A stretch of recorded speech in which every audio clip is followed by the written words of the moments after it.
Oke, baik. Bismillahirrahmanirrahim. Assalamualaikum warahmatullahi wabarakatuh. Selamat pagi rekan-rekan mahasiswa semuanya. Kita sekarang masuk pada pertemuan pertama untuk mata kuliah Sistem Informasi Geografis. Nah, di sini angkatan 2022 ya yang mengontrak. Baik, dan untuk semester sebelumnya memang mata kuliah ini dikontraknya oleh tingkat 3, tapi sekarang rekan-rekan yang tingkat 2 sudah mulai mengontrak mata kuliah ini. Karena perubahan kurikulum di FKIP ya. Baik, jadi untuk mata kuliah ini rencananya teman-teman nanti akan luring ya, luring plus daring lah mungkin di combine begitu.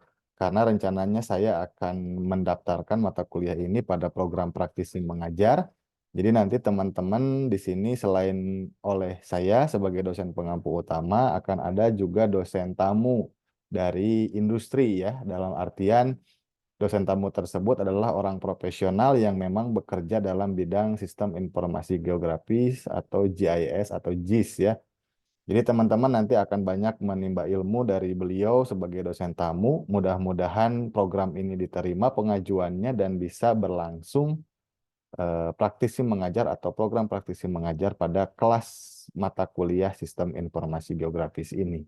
Jadi nanti kita akan belajar bersama dari mereka atau dari dosen tamu tersebut. Nah, untuk mata kuliah Sistem Informasi Geografis ini di pertemuan pertama, mohon maaf saya tidak bisa hadir secara langsung di kelas karena memang sedang masih menguji ya asesor sebagai asesor di calon guru penggerak untuk simulasi mengajar para calon guru penggerak angkatan 11. Jadi di minggu ini saya sepertinya akan full tidak bisa mengisi langsung di kelas dan digantikan oleh video ini. Oke, nah untuk sistem perkuliahan di mata kuliah Sistem Informasi Geografi seperti pada mata kuliah saya yang lain atau di Geografi Politik juga ada ya, teman-teman juga sekarang mengontraknya. Itu sama saja teman-teman, jadi kita akan lihat. Nah ini jadi untuk sistem perkuliahan, nah seperti yang biasa ya, toleransi keterlambatan 15 menit tidak akan diabsen, kemudian penampilan dan pakaian rapi, kemudian kehadiran minimum 80% termasuk izin dan sakit. Jadi izin dan sakit itu di luar yang 80% ini. Jadi jatah 3 pertemuan yang kalian bisa tidak masuk silahkan pakai untuk izin atau sakit dengan catatan harus ada surat dokter atau surat keterangan dari keluarga kalau izin ya. Utamakan etika dalam berinteraksi dengan dosen, kalian sudah dewasa, saya yakin sudah paham terkait hal ini. Kemudian terkait nilai, itu dari nilai mid semester atau UTS, ujian akhir atau UAS, dan nilai tugas. Nanti bobotnya adalah UAS dikali 2, ditambah tugas dan UTS, baru dibagi 4. Baru nanti nilai akhirnya kalian seperti itu. Kemudian terlambat mengumpulkan tugas tidak akan dinilai. Nah, kemudian pertahankan IPK minimal 3, konsekuensinya adalah nilai mata kuliah minimal B. Oke, baik. Nah, itu untuk tertib perkuliahan. Kemudian untuk yang selanjutnya terkait apa? Terkait silabus ya, teman-teman nanti akan saya perlihatkan. Nah, terkait silabus ini, bentar, bukan yang ini ya.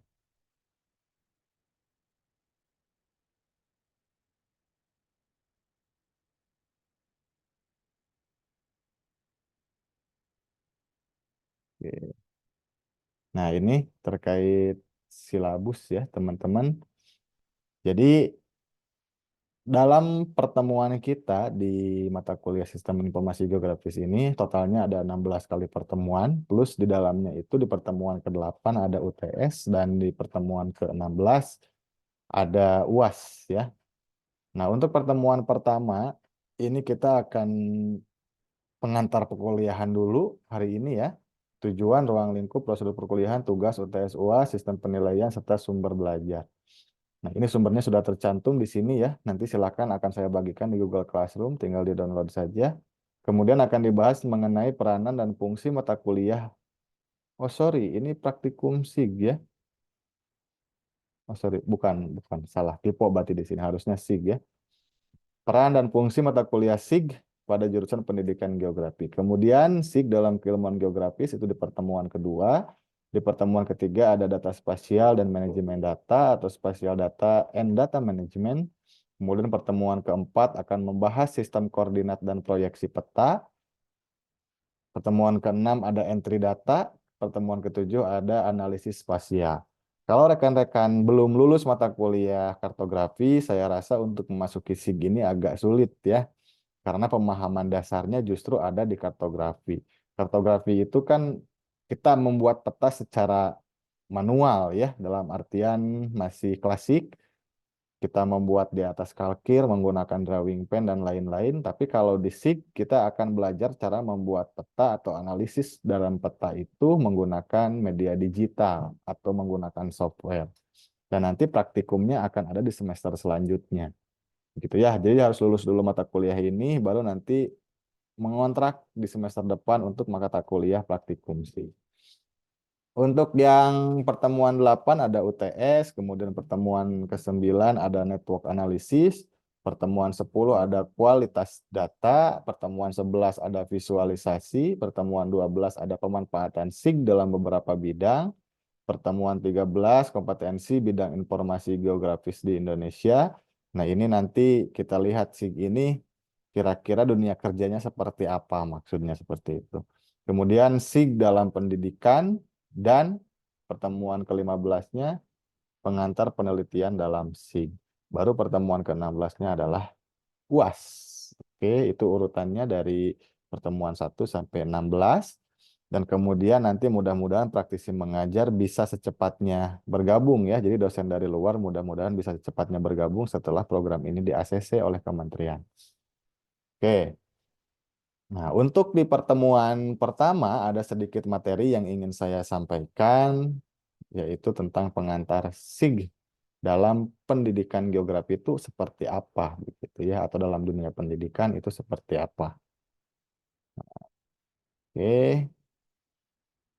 Nah, jadi untuk mata kuliah SIG atau peran SIG dalam dunia pendidikan, yaitu yang pertama adalah pemerataan dan perluasan akses pendidikan. Nah, di sini peran ini dapat dilakukan dengan adanya pemetaan sekolah atau school mapping yang apabila disinergikan dengan pemanfaatan GIS akan diperoleh suatu sistem yang mampu mendata daerah atau wilayah mana saja yang belum terlayani pendidikan, baik secara formal ataupun informal nantinya akan dijadikan alat untuk pemberian solusi seperti pemberian blok grant sehingga program-program yang direncanakan bisa tepat sasaran. Di samping itu, penentuan letak sekolah baru dapat dilakukan dengan cara menggabungkan beberapa data penduduk usia sekolah dengan peta, peta jaringan jalan, peta tata guna lahan, peta kawasan industri, sehingga dapat diperoleh perencanaan pendidikan yang komprehensif atau menyeluruh. Fungsi overlay, query, buffer yang dimiliki SIG akan sangat membantu pada proses ini. Dalam hal ini terbukti pada kasus program rehabilitasi dan rekonstruksi Aceh pasca gempa bumi dan gelombang tsunami tahun 2004. Jadi SIG ini bisa dipakai untuk perencanaan kira-kira kita akan membuat sekolah di mana. Maksudnya seperti itu ya, sekolah yang baru.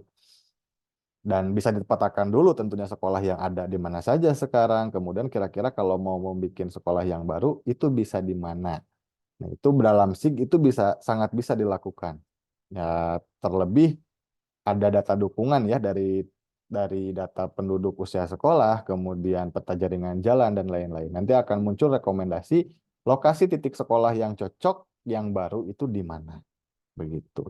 Itu adalah keuntungan yang pertama atau SIG berperannya dalam bidang pendidikan seperti itu. Oke, kemudian yang kedua ada peningkatan mutu pendidikan. Jadi, dalam program aplikasi SIG ini maka dapat memberikan kemudahan pada siswa atau peserta didik dalam belajar geografi. Apalagi SIG sekarang adalah sebuah layanan publik yang open source atau gratis yang bisa diperoleh setiap saat melalui internet. Sehingga dengan demikian SIG dapat diakses oleh seluruh siswa di mana saja berada. Di mana geografi adalah ilmu yang mempelajari permukaan bumi dengan menggunakan pendekatan keruangan, ekologi, dan kompleks wilayah. Adapun fenomena yang diamati adalah dinamika dari adanya perkembangan dan pembangunan wilayah yang ada dalam kehidupan masyarakat. Misalnya, informasi mengenai letak dan persebaran dari kejadian-kejadian alamiah maupun fenomena terdapatnya sumber daya. Ketersediaan data yang bersifat geografis adalah merupakan arti dalam sebuah keruangan yang mana hal ini akan memudahkan dalam berbagai macam kepentingan. Pengetahuan mengenai informasi geografis penting dimiliki oleh masyarakat luas sebagai bagian pemahaman mengenai sumber daya maupun kerentanan bencana yang mungkin terjadi di sekitarnya. Oke, jadi intinya dalam dunia pendidikan kita dapat membuat para peserta didik itu lebih melek terhadap teknologi SIG. Jadi ketika mereka contohnya lah yang paling mudah membuka Google Earth atau membuka Google Maps begitu ya. Mereka tuh lebih peka tentang kondisi keruangan yang ada di sekitarnya atau kondisi permukaan tanah, kondisi penggunaan lahan, kondisi morfologi dan lain-lain di Google Earth. Oke, ini baru connect kembali nih menggunakan jaringan handphone. Barusan lost koneksinya ya, teman-teman. Oke, kita lanjutkan. Peningkatan mutu pendidikan yang tadi ya. Jadi intinya dalam SIG ini kita bisa lebih memelekkan para peserta didik kita terhadap teknologi spasial dalam artian yang paling mudah adalah Google Earth, Google Map, dan lain sebagainya. Ketika kita paham terkait hal tersebut, ketika siswa paham terkait hal-hal tersebut, maka mereka akan lebih peka terhadap kondisi lingkungan yang ada di sekitarnya, apalagi nanti kaitannya dengan kerawanan bencana dan lain-lain. Itu bisa sangat bermanfaat. Oke, kemudian yang ketiga, perencanaan pendidikan yang diselaraskan atau sejalan dengan potensi dan pengembangan wilayah. Dengan menggunakan aplikasi program GIS, maka dapat ditentukan potensi lokal apa saja yang dapat dikembangkan oleh suatu wilayah. Dan untuk menyediakan SDM yang bertugas pengembangan wilayah, pembangunan pendidikan harus disesuaikan dengan potensi wilayah agar output yang dihasilkan dapat dimanfaatkan untuk mengolah potensi tersebut, terutama di bidang pendidikan dapat menentukan kurikulum dan muatan lokal apa aja yang akan dimasukkan dalam pengajaran di sekolah dan penentuan lokasi serta jenis sekolah kejuruan apa yang cocok bagi daerah tersebut. Misal, penentuan lokasi dan jenis sekolah menengah kejuruan, SMK Perikanan dan Kelautan bagi wilayah masyarakat pesisir laut, dan sekolah pertanian dan perkebunan menengah atas SPPMA bagi wilayah masyarakat yang tinggal di daerah perkebunan atau di lereng pegunungan. Jadi dalam SIG itu nanti kelihatan kan wilayah mana saja sih yang potensinya A. Berarti kita bisa membuat SMK tentang A di sana. Contoh, misalnya di Padalarang itu kan banyak pertambangan batu kapur ya.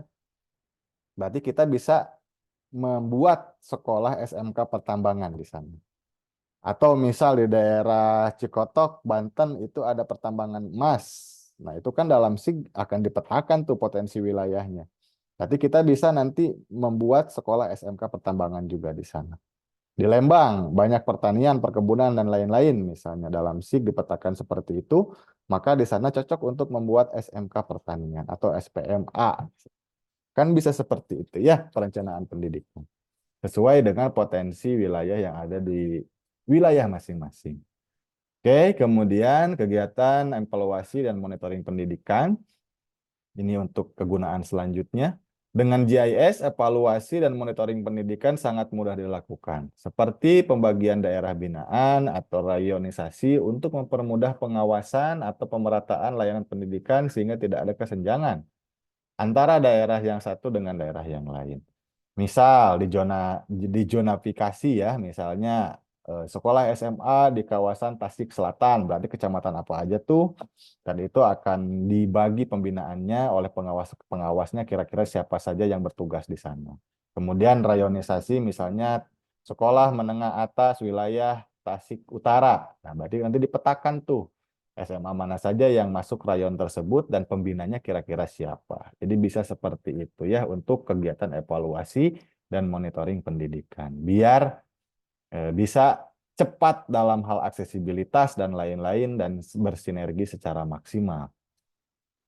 Pendukung yang selanjutnya adalah pendukung pelaksanaan kegiatan otonomi pendidikan masing-masing daerah sesuai dengan karakteristik dan potensi lokal. Dengan diberlakukannya tentang Undang-Undang Otonomi Daerah, maka penerapan program JIS ini dapat memberikan wadah dan jalan bagi pemerintah daerah untuk berkreasi sesuai dengan kebutuhan daerahnya bagi sifat dan karakteristik pendidikan di setiap daerahnya. Oke, nah ini tentunya terkait pengadaan sekolah baru atau bahkan pengurangan sekolah dan lain-lain. Kalau pengurangan sih saya rasa jarang ya. Tapi kalau pengadaan sekolah baru ini bisa lebih maksimal sesuai dengan potensi lokal. Nah, itu berhubungan dengan otonomi pendidikan. Oke, kemudian wadah penanaman wawasan kebangsaan sejak usia dini. Nah, ini pun penting ya. Jadi dengan diperkenalkannya JIS di dunia pendidikan, baik itu dapat wujud awal yakni pelajaran geografi, maka dapat dijadikan sebagai wadah dalam penanaman wawasan kebangsaan bagi setiap warga negara sejak dini, yakni melalui semua jenjang dan jalur pendidikan yang ada. Jadi wawasan kebangsaan itu maksudnya kita bisa tahu Indonesia itu seluas apa, seberagam apa dalam hal sumber daya alam, dalam hal budaya, dan lain-lain. Maka di situ wawasan kebangsaannya bisa tumbuh dan wawasan nasionalnya bisa sama-sama tumbuh. Rasa cinta tanah airnya bangkit lah istilahnya gitu ya. Oke, kemudian yang selanjutnya alat pendukung pelaksanaan Permendikbud nomor 14 tahun 2018 tentang zonasi sekolah. Nah, melalui Permendikbud nomor 14 tahun 2018, Kemendikbud menetapkan bahwa sekolah yang diselenggarakan oleh pemerintah daerah wajib menerima calon peserta didik yang berdomisili pada radius zona terdekat dari sekolah. Paling sedikit sebesar 90% dari total jumlah keseluruhan peserta didik yang diterima. Salah satu kewenangan Pemda dalam aturan ini adalah menetapkan radius zona terdekat sesuai dengan kondisi di daerahnya. Radius zona terdekat ditetapkan berdasarkan dua hal, yaitu ketersediaan anak usia sekolah di suatu daerah dan jumlah ketersediaan daya tampung dalam rombongan belajar pada masing-masing sekolah. Nah, ini pakai JIS, kita bisa melihat, misalnya zonasi SMA 1 Tasikmalaya itu sampai mana. Kita lihat peraturannya dari Pemda Kota Tasik. Misalnya, peraturan Pemda itu zonasi untuk SMA adalah 3 km. Nah, nanti di JIS kita bisa buat petanya nih. SMA 1 Kota Tasik, zonasi 3 kilo dari SMA Kota Tasik itu sampai mana saja. Nanti di peta bisa terlihat menggunakan JIS dan itu bisa menjadi referensi untuk pihak sekolah. Oh iya, berarti wilayah ini masih satu zonasi. Oh, berarti wilayah ini masih masuk zonasi dan lain-lain. Bisa seperti itu. Dan saya pernah menerapkan hal tersebut pada tugas mata kuliah praktikum SIG.